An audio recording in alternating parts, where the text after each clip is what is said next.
tarde. Hoje é o Dia Nacional de Doação de Órgãos e Tecidos. Um único doador pode salvar ou melhorar a qualidade de vida de mais de 20 pessoas. O Brasil tem o maior programa público de transplantes do mundo e também uma longa fila de espera. Um dos maiores entraves é a recusa dos familiares em autorizar a retirada de órgãos de possíveis doadores.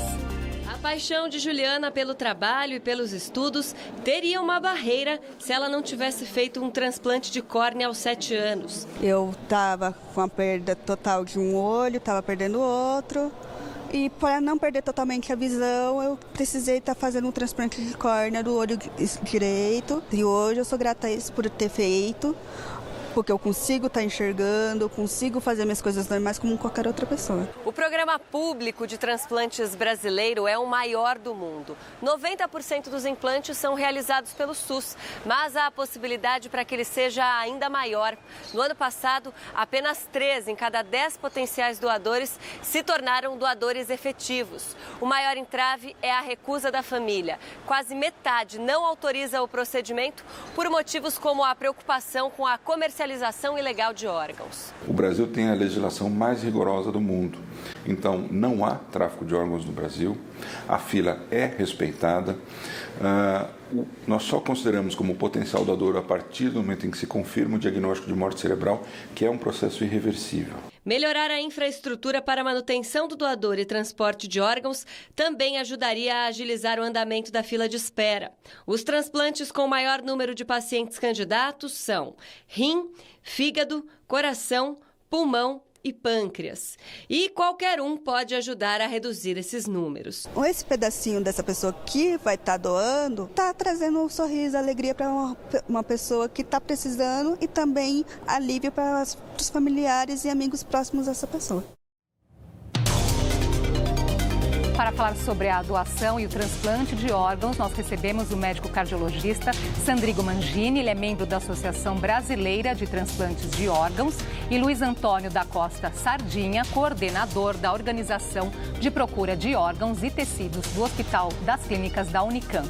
Você também pode participar dessa nossa conversa mandando as suas perguntas e comentários pelo nosso Twitter, usando a hashtag Panorama TV Cultura. Obrigada pela presença hoje nesse dia tão importante, né? Começar então com uma boa notícia, que é o aumento de 11% no número de doações, né, doutor? A que se deve esse aumento? A estruturação do sistema favorece bastante o aumento, mas sem dúvida a gente tem muita coisa para melhorar em relação a isso. A gente tem uma perspectiva muito grande de aumento ainda maior em relação a isso. Temos muito espaço ainda para melhorar esse número, né? Isso é evidente na própria reportagem que nos antecedeu, mostrando que 3, entre 10 é que se transformam em doadores efetivos mesmo. Então tem uma margem de trabalho a ser feito, de educação a ser feita frente à sociedade, que pode reverter num aumento muito grande dessa porcentagem. Então, quer dizer, só repetir, então a cada 10 potenciais doadores, é isso? A cada 4, um acaba sendo efetivado. A margem de efetividade fica em torno de 30% até 40% dentro do país. Então, de cada 10 pacientes que nós denominamos de potenciais doadores, nós temos 4 que efetivamente chamam-se o que nós chamamos de doadores efetivos, que viram doadores e utilização dos seus órgãos ou tecidos para doação. Se ela chamar a questão da infraestrutura, nós vamos falar daqui a pouquinho sobre isso, mas nós sabemos, a reportagem chamou a atenção disso, da questão da recusa dos familiares. Esse é um grande entrave, não é? Fica perto de 40% esse número, né? Então, existe um potencial enorme de aumento do número de doadores a partir dessa questão, né? Temos outras questões, talvez a questão do reconhecimento da morte encefálica, a notificação da informação e, a partir desse momento, as recusas. Então, a gente tem uma perspectiva bastante grande se a gente conseguir trabalhar esses entraves. Vamos começar falando, então, justamente um dos entraves, a recusa, doutor Sardinha. O que vale a pena chamar a atenção? O que vale a pena chamar a atenção... Por que as famílias dão essa negativa? Então, acho que o modelo do país, de doação do país, é uma doação consentida. Tá. Então, você precisa do consentimento dos familiares, né? O corpo do indivíduo morto pertence ao familiar. E o familiar é que passa a definir para onde, né? Qual é a opção da família de ser doador ou não. E aí entram alguns fatores que são importantes da gente esclarecer. Não que a família seja culpada dela não ser doadora. Isso é importante. Nós temos que estabelecer que esse momento de decisão de doação é um momento de crise, de perda, de sofrimento, de não entendimento, de extrema ansiedade, porque você vai efetivar para uma família o falecimento de um ente querido. Ele tem que entender que ele morreu. E esse entendimento de morte, é o que o Dr. Sandrigo me falou, é um momento de uma morte que nós chamamos de uma morte contemporânea, que é a morte encefálica. O cérebro não funciona, mas o coração bate, os outros órgãos estão dentro de um funcionamento através de um suporte avançado de vida. Quando é importante a gente dizer que você vai ter o doador de acordo com o conceito de vida que você tem e o conceito de morte que você tem. O conceito de morte que você tem, cuja caracterização é o coração seria o centro da vida, fica difícil de você entender que um paciente que tem um coração batendo está morto, uma vez que o cérebro dele não funciona. Eu acho que nesse caso, né, o que se diz que teve a morte cerebral, não é isso? Então, aconteceu a morte cerebral, então esse paciente torna-se um potencial doador. E a morte cerebral, então, é irreversível, né? Acho isso que vale a pena. A morte encefálica ou morte cerebral é a morte do indivíduo. Isso é definido por lei e termina, né, o término da vida do indivíduo é com o diagnóstico de morte. Fez o diagnóstico de morte, ele está juridicamente morto. Não tem como voltar. E sim, precisamos falar sobre esse assunto, né? Até para informar as pessoas, né, doutor Sandrigo? Vocês colocaram aqui que muitas vezes a pessoa fica nessa questão, poxa, mas os órgãos estão funcionando, o coração está batendo, acho que é a isso que as pessoas se apegam, né? Achando que existiria uma forma de reverter, não é? Sim, e causa muita ansiedade. Mas acho que é fundamental deixar muito bem claro que todo esse diagnóstico ele é muito bem embasado. Então, para chegar a essa conclusão, uma série de avaliações foram feitas, quer seja do ponto de vista clínico, como de exames. É obrigatório que isso aconteça. Sim, né? É de notificação compulsória, o médico tem que notificar. E para fazer esse processo todo, uma série de confirmações para se chegar a essa definição. O que deixa essa definição muito clara e objetiva e irreversível. E a partir daí sendo um possível doador. E, doutor Sadio, imagina assim que se a família nunca teve essa conversa, né? E nesse momento fica difícil, mas ela nunca manifestou, a pessoa nunca manifestou essa vontade, então é não, né? Por isso que é importante que se tenha essa conversa entre os familiares, não é? Como tocar nesse assunto?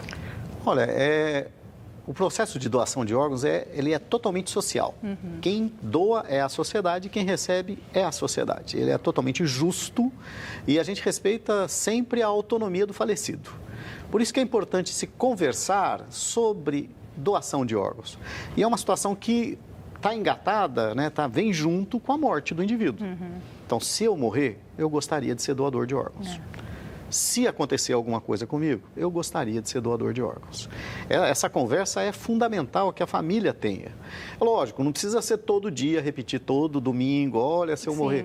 Mas é possível e é importante que você fale para alguém da sua família que é um desejo teu, dentro da sua autonomia, de ser um doador de órgãos. Porque a doação de órgãos traz em si um total altruísmo.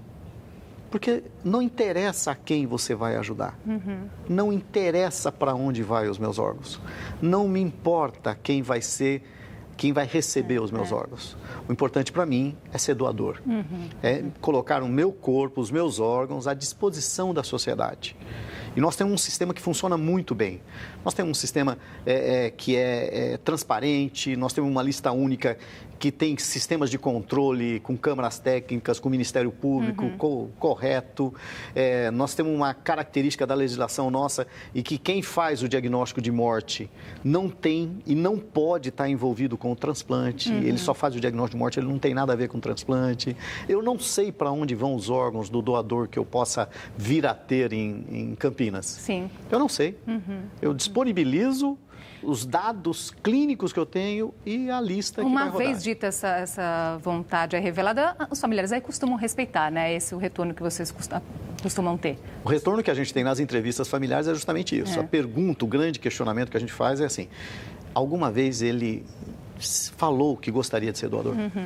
Quando ele se dispõe a isso, na maioria das vezes ele é doador. Vamos levantar uma outra questão, assim, que sei que é uma dúvida também das pessoas, que é o receio da comercialização de órgãos. O que vale a pena chamar a atenção quanto a isso, doutor Sandrigo? Isso é proibido do ponto de vista legal, aqui no Brasil não é aceito e que deixa ainda mais claro todo esse processo e igualitário, independente de o paciente ser do SUS ou de convênio, é uma lista única e que não existe a possibilidade de comercialização. Se isso acontecer, isso é contra a lei e cabe medida legal em relação a isso. Eu queria acrescentar que para você virar doador, eu posso ser doador e nenhum dos meus órgãos ser capaz de ser utilizado. Porque não é, eu quero ser doador, mas eu tenho que fazer testes de sorologia, eu tenho que fazer teste de histocompatibilidade, tenho que ver qual é a tipagem sanguínea, quais são, se eu tive sífilis, se eu tive chagas, se eu tive hepatite, que são os que a gente chama de contraindicações. Significa que todos os seus órgãos também vão ter um aproveitamento. Exatamente, eu posso ter uma lesão renal no momento da retirada, que está tudo certo, na hora que eu vou abrir para fazer a retirada tem uma lesão renal. E você descarta o órgão, você não está descartando o doador. Sim. Mas na hora que você faz a avaliação. Então, a história que se ouve de que o país comercializa órgão, que é fácil de você utilizar órgão, não tem como. A grande denúncia que teve aqui no país, alguns anos atrás, sobre comercialização de órgão, nem era no Brasil. Eram 2 ou 3 indivíduos que se locomoveram para um outro país e naquele outro país eles falaram que foram lá para vender os órgãos, mas não foi feito dentro do nosso país. Isso é importante. As equipes que fazem doação de diagnóstico de morte no Brasil são cadastradas no Ministério da Saúde. As equipes que realizam transplante, que colocam os pacientes na fila de espera, são cadastradas pelo Ministério da Saúde. São pessoas altamente capacitadas. E é importante, de 2 em 2 anos, essas equipes são reavaliadas. Eu vou interromper um pouquinho só para chamar uma ação que está acontecendo neste momento, neste Dia Nacional de Doação de Órgãos e Tecidos. O Hospital das Clínicas de São Paulo promove uma campanha para incentivar a doação e a repórter Luiz Isversuti fala ao vivo lá do HC. Oi, Andresa. Boa tarde para você, boa tarde a todos que nos assistem. De acordo com dados da Associação Brasileira de Doação de Órgãos e Tecidos, quase 33 mil brasileiros estão hoje na fila de espera por algum órgão. E é por isso que é tão importante campanhas de conscientização como essa que está sendo realizada hoje aqui em frente ao HC. E sobre esse assunto eu converso mais agora com a doutora Débora Terrabuio. Ela é médica hepatologista do HC. Doutora, boa tarde.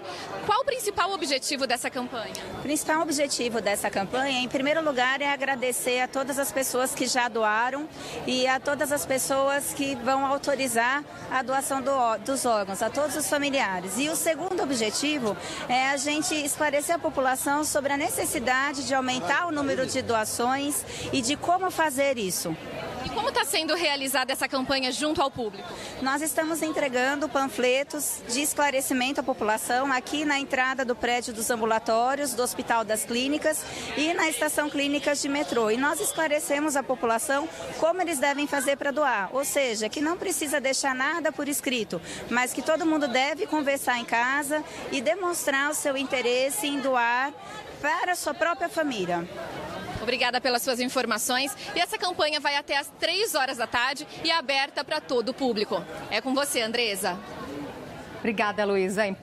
Muito importante, né? Ações como essa. E mais uma vez ela chamou a atenção para a importância da conversa, né, doutor Sandrigo? Sim, isso é fundamental, né? Trazer a discussão para que na hora que aconteça a gente ter esse preparo e não ser um grande desafio aí e conseguir aumentar o número de doadores. Essa conversa facilita de maneira importante a decisão da família. Porque a família vai decidir o destino do corpo do seu ente querido. Se ela já sabe que o ente querido é um doador, que ele tem desejo de ser doador, fica mais leve, fica mais fácil a dor. Não que vai diminuir, ninguém aqui está quantificando, mas fica a resolução do choque, da perda e da opção de doação fica mais serena. De você também estar realizando, né, o desejo da pessoa. O desejo da pessoa. Agora tem esse dado aí que diz, né, doutor Sandrigo, que uma única pessoa é capaz de salvar a vida de mais de 20 pacientes. É possível dar um exemplo disso, né, de quais órgãos que podem ser doados? Nós já entendemos aqui que nem todos em alguns casos, né, mas de uma forma geral. A gente vai ter doação de córnea, de rins, então 2 rins, 2 pulmões, 2 córneas, o coração e fígado e intestino, de possibilidades aí então, a partir daí eu tenho um número bastante grande de potenciais receptores e que vão se beneficiar desse processo. A gente pode acrescentar o sistema músculo-esquelético, que são os ligamentos, ossos, tá certo? E o osso não necessariamente vai para uma pessoa. Sim. O osso você pode usar partes em paciente que tem um câncer, que você pode usar num implante ósseo, inclusive, que você pode fazer. O osso pode ser liofilizado em pequenas porções que podem ser colocados na coluna, em cirurgias de coluna, de fraturas importantes que você pode ter. Nós temos pele, que você pode retirar, de maneira importante, com resultados maravilhosos. Nós temos válvulas cardíacas, as válvulas cardíacas podem ser retiradas do paciente em morto e utilizado na implantação de pacientes que precisam de próteses, que hoje nós usamos próteses metálicas, mas nós podemos usar próteses biológicas de doadores falecidos. Então, só aí você tem válvulas são 4, rins são 2, pulmões são 2, córneas são 2. Eu fico imaginando aqui, são infinitas, né? Possibilidades de melhorar a qualidade de vida de muita gente que tem aí várias doenças, quando não salvar vidas até, né? É importante que a sociedade entenda que na hora que você tira alguém de uma máquina que faz hemodiálise, ela volta para a sociedade, ela passa a ser ativa, ela passa a produzir para a sociedade, num tempo todo que ela fica necessitando de ajuda da sociedade.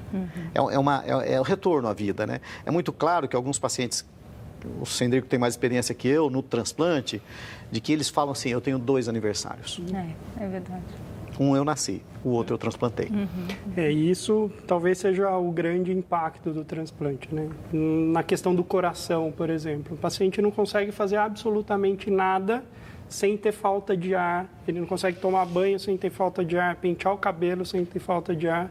E quando eu consigo transplantá-lo nessa condição, a qualidade de vida dele melhora muito a ponto de poder fazer atividade física sem ter nenhuma limitação. Então, o impacto em qualidade de vida é muito grande. E outra questão muito importante e que reforça a necessidade de termos mais doadores é a questão do tempo em fila, e muitas pessoas morrem sem conseguir fazer o transplante. E esse talvez seja o grande apelo para que se tenha mais doadores. É importante falar disso, quer dizer que o transplante mudaria a vida dela radicalmente, salvaria a vida, e a questão da espera que torna isso especificamente inviável. Na questão do coração, a gravidade é extrema e a gente não tem grandes estratégias para conseguir manter esse receptor, esse paciente, vivo até chegar ao transplante. E essa fila leva quanto tempo as pessoas hoje que têm essa necessidade esperam por um coração? Do coração, doutor? Especificamente, em média, 2 a 3 anos em espera ambulatorial. Quando o paciente é muito grave, ele precisa ficar internado com remédios que aumentam a força de contração do coração ou dispositivos que mantêm ele vivo, isso cai para 2, 3 meses de espera. Mas ele fica deitado na cama com um dispositivo que ele não pode se mover e que, se ele não fizer o transplante, é inexorável a evolução. E o ideal seria que diminuísse em quanto isso, né? Qual que é a nossa esperança nesse sentido? Se a gente tivesse mais doadores, a gente conseguiria encurtar esse tempo de espera e minimizaria bastante a mortalidade em fila, que na questão do coração chega a 30%. É muito alto. É muito alto. Nós vamos fazer um intervalinho aqui. A gente volta já.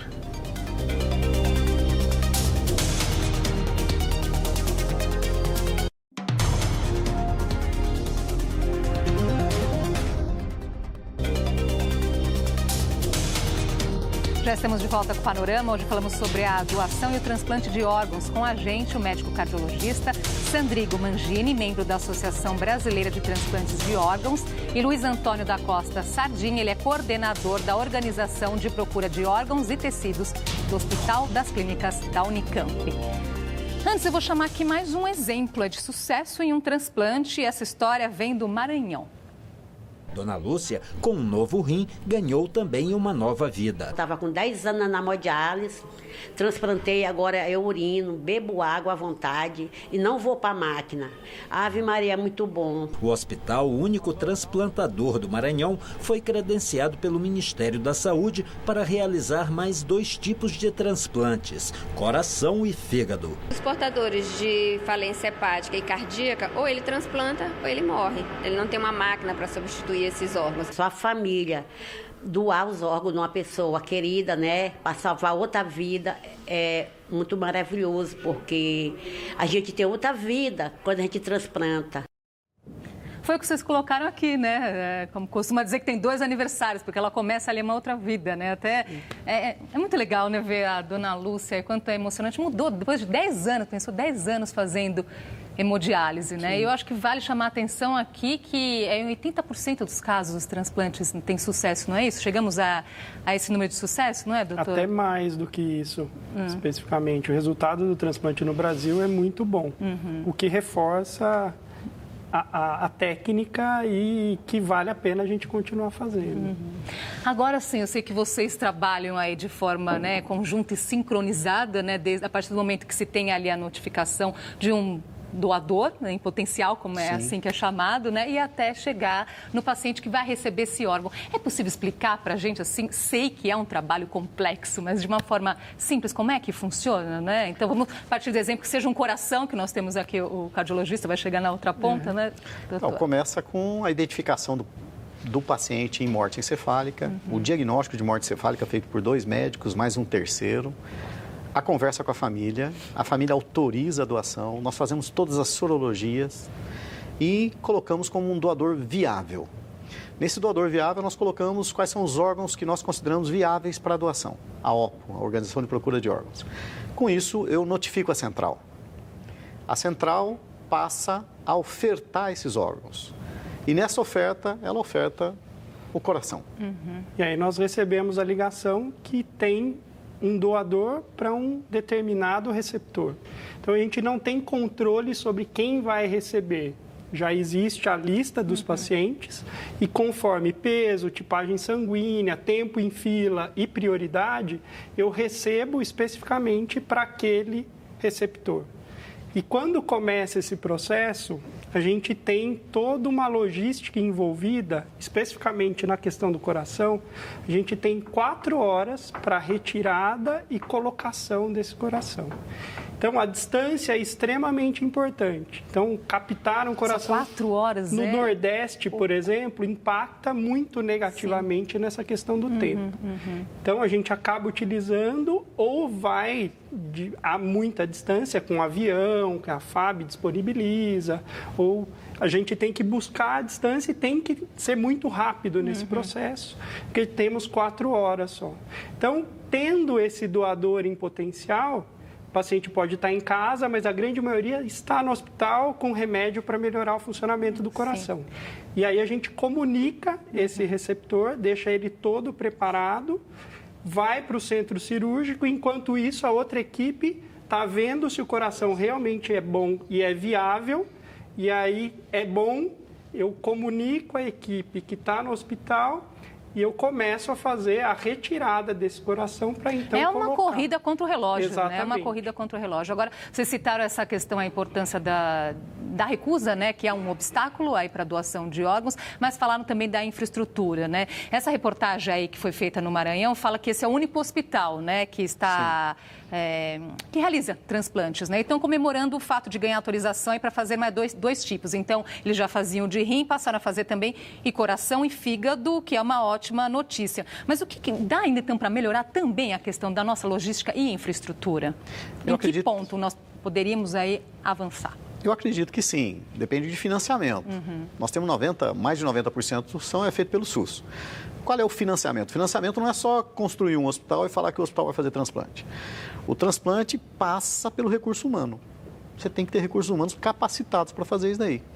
E não é só fazer o transplante, é identificar a pessoa que recebe, que vai receber, aliás, a sua insuficiência, o seu tratamento, as condições que ela vai receber. Então, o modelo é um modelo que tem que ter uma estrutura hospitalar, um recurso humano fundamental e treinado. Quanto tempo demora para você ter um cardiologista capacitado, né, Sandrigo? Sim, 10 anos aí. 10 anos. 10 anos. 10 anos de formação para você fazer um transplante. Então, quer dizer que também precisamos olhar mais para a capacitação dos nossos profissionais, não é? E precisaria descentralizar a questão para o aproveitamento de potenciais doadores. Então, aqui em São Paulo, existem vários centros transplantadores que acabam competindo entre si. E aí, como o tempo de isquemia é curto, eu não consigo fazer grandes captações à distância. Então, se eu tivesse equipes transplantadoras no norte, principalmente norte, centro-oeste, de uma forma mais expressiva, eu conseguiria aproveitar e não teria esse problema da isquemia. Vou aproveitar aí os nossos minutos finais aqui para colocar a participação dos nossos telespectadores. O Osmar Luciano, ele conta que ele sempre foi doador de sangue, mas hoje não pode mais por conta de ter tido malária. O mesmo vale para a doação de órgãos? A pergunta dele. Sim. Neste caso, então, Neste caso, sim.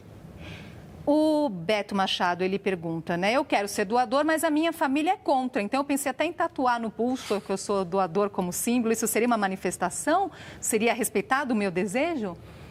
Ele precisa conversar bem com a família. A gente acredita que a família respeitaria. Acho que a conversa aí é fundamental, né? As pessoas podem não querer, mas se eu deixo claro o que eu quero, vai ser pouco provável que isso seja recusado. É o caminho. O caminho é esclarecer para a família, não é que eu quero. Eu quero, é uma autonomia minha que eu quero ser doador. Hoje, a palavra final é da família, então, Sim, ainda aqui. A Leila Cristina, ela fala assim, eu sou transplantada renal desde 2009. Aí ela, graças a Deus, foi a minha mãe, a Elizabeth Pereira, quem doou. Torço muito por quem está à espera de um transplante. É um caso interessante, a Leila está falando aqui, que daria até um outro programa, que é a doação, no caso aí, entre pessoas vivas, que é uma outra situação que acontece também, não é? Sim. É a possibilidade, o doador cadáver, né, que é o que a gente está discutindo em relação à doação hoje, e tem a possibilidade na questão do rim e do fígado do intervivos. É importante o intervivos rapidamente. Você pode ser doador quando você tem órgão duplo. Certo. 2 rins, tá certo? Mas não é, por exemplo, mas eu tenho 2 olhos, vou... Não pode. É uma lesão que você faz no indivíduo doador. O rim, você sobrevive muito bem com um rim ou mesmo com uma hepatectomia, um pedaço só do fígado, principalmente. Recadinho final, então, para incentivar as pessoas à doação. Sejam doadores e discuta na família para que todos estejam preparados. E lembrem-se que qualquer pessoa pode necessitar de um órgão um dia. Eu reforço, assim, fale para a sua família que você é doador. Você ajudará pessoas de todos os tipos, em qualquer lugar do país, de uma maneira altruísta e bondosa. Fale com a família. Eu sou o doador. Muito obrigada por esse recado importante. Vou deixar aqui uma última dica para quem quiser saber mais sobre esse assunto, que é o documentário Anjos da Vida, que está disponível no YouTube. Tem a participação aí do Dr. Luiz Sardinha. E tem mais informações também na página da Associação Brasileira de Transplantes de Órgãos, que é abto.org.br. Obrigada e até uma próxima. Nós que agradecemos. Muito obrigada pela sua companhia. Até amanhã.